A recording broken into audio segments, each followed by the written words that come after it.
4 AM. We've got a full tank of gas. It's 130 miles to go to Dover. It's dark and I'm wearing sunglasses. Hit it.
Future me here. I'm just coming back from the past to appear in the present, to interject and say this isn't going to be one of those 5-hour riding videos with some guy riding with his mates to a rally.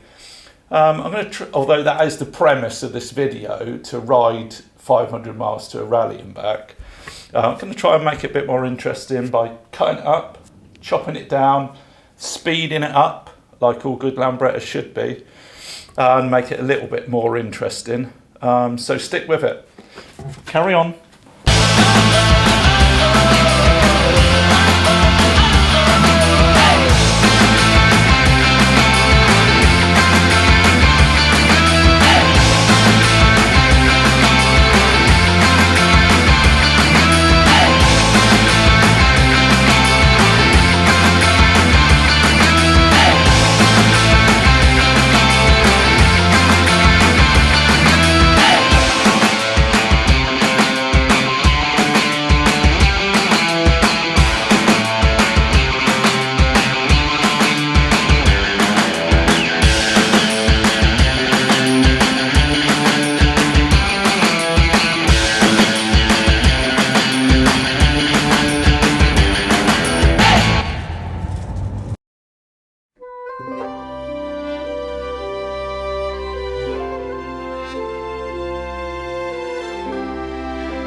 Last fuel stop, 50 miles to go, and I've only got an hour to get there, so I've really got to put my foot down.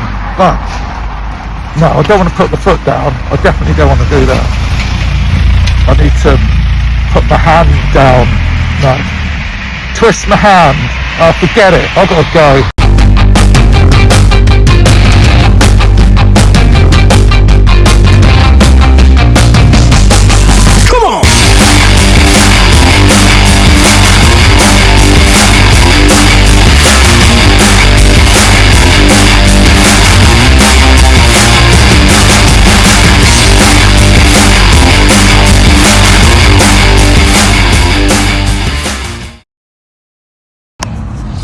shite. 13 miles out, just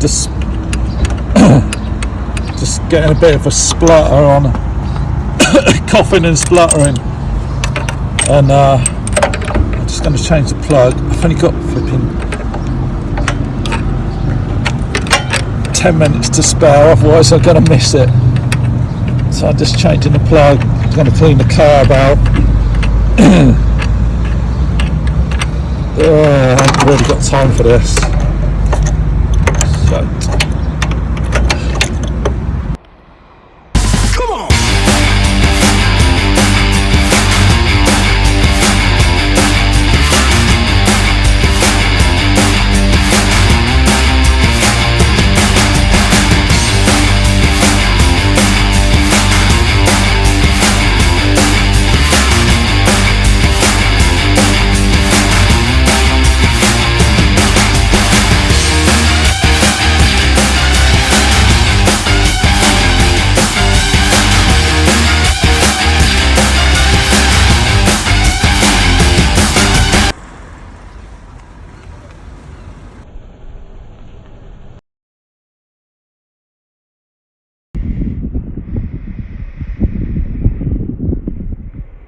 So, a few dramas. About 13 miles outside of Dover, started getting spluttering, misfiring, and pulled over, changed the plug, cleaned the carb out, made no difference at all.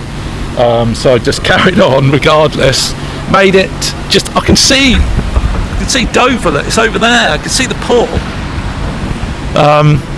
But yeah, it conked right out, and after about an hour of fannying about, thinking it was everything else, but it's actually the CDI that's packed up. I put this new one on there, and she fired straight up. So missed my ferry though, but at least this at least it's going now. So I'm just going to pack up and try and get on the next ferry.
Hacking in, so he jumps up again and fucking locked up. We're trapped in the lift, pressing the alarm and everything, right?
So we made it in the end. I mean, she didn't miss a beat from Calais to Wasland, Belgium in the end. And we had to jump on the motorway, and I really had to give her some because we weren't going to make it here till about 2 or 3 in the morning. So I really had to push her on the last bit. And yeah, pretty faultless. Unlike Dover, which was a bit of a stressy nightmare, if I'm honest. I'm sure people usually make YouTube content, edit it, post it as a whole, whereas I was doing this in real time. So I posted those first 2 videos and had about 8,000 views, and I thought, if I don't even make it out of the UK, I'm going to look like a right. So that added to the pressure and made me make some pretty schoolboy diagnostic errors, which added to the stress again. But yeah, we made it anyway. And I'm just about to go on the ride out. So we're only halfway through, so I'm just about to go on the ride out. So let's not put all our chickens in one basket. Put all our eggs in one chicken. No, that's not right.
Drain plugs come out.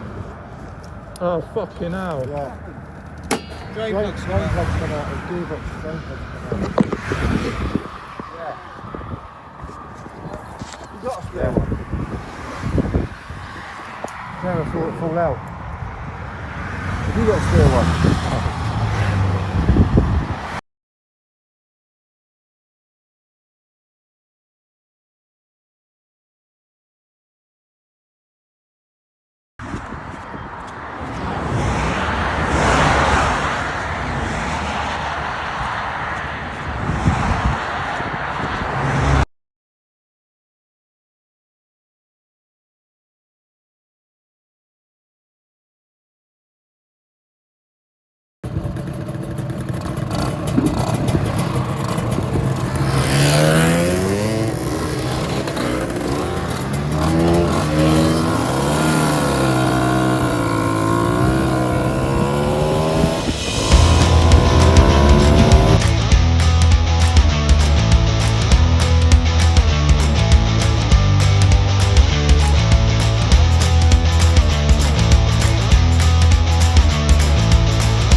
So 11 p.m. just got back.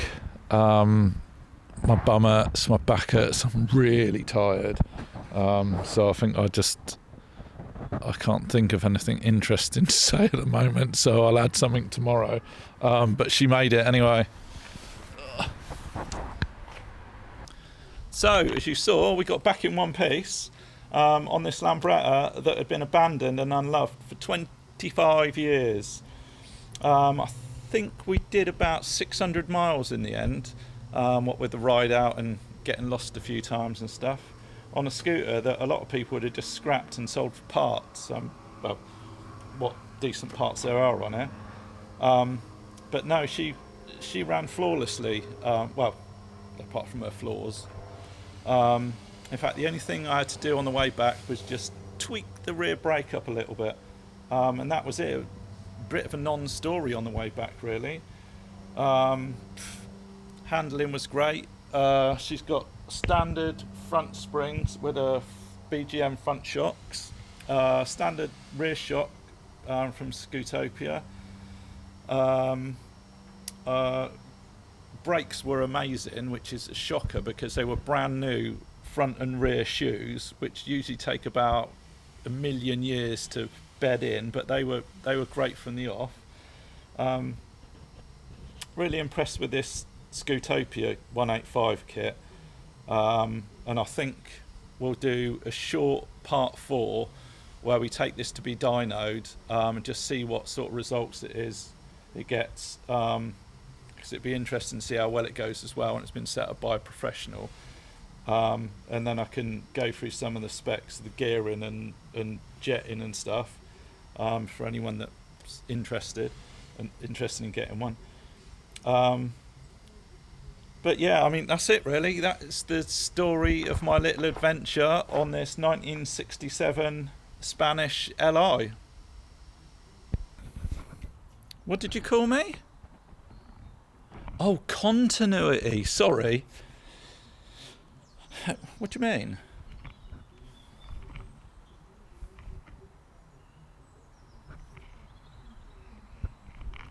Anyway, so what now, I hear you ask? Well, that's a very good question, and I've got something special in the pipeline. A barnfind, original paint, UK registered scooter that hasn't moved for 44 years. So hopefully that will come off and I'll be able to do a will it start and ride 1,000 miles this time, and have another little adventure in Europe, maybe film it a bit better and see a few more sights this time. So hopefully that will come off. But apart from that, there's a couple of projects in there I might start filming. I've got a frame breather in the paint shop at the moment that I'm going to do in the sort of 70s style, and a Jet 200 chopper that I'm going to, well, I've already started to convert back to full frame. So don't hate on me for that. But you've got to subscribe, man. You won't see him if you don't subscribe.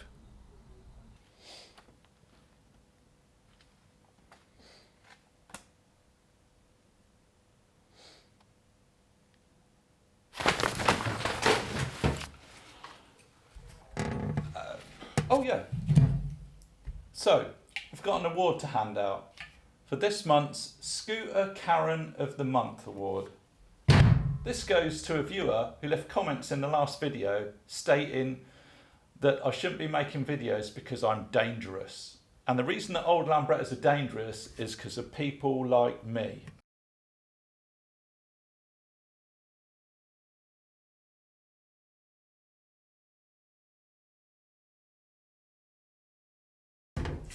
And directing people to go and watch Rob Gray's excellent Kickback Garage, where they'll find out how to do things properly. Well, Karen, imagine that this sledgehammer is the point and I'm you.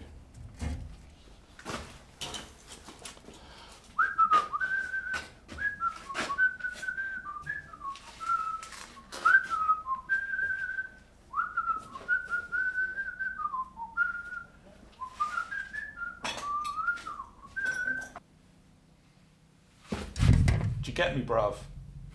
Anyway, enjoy your award, and KFC.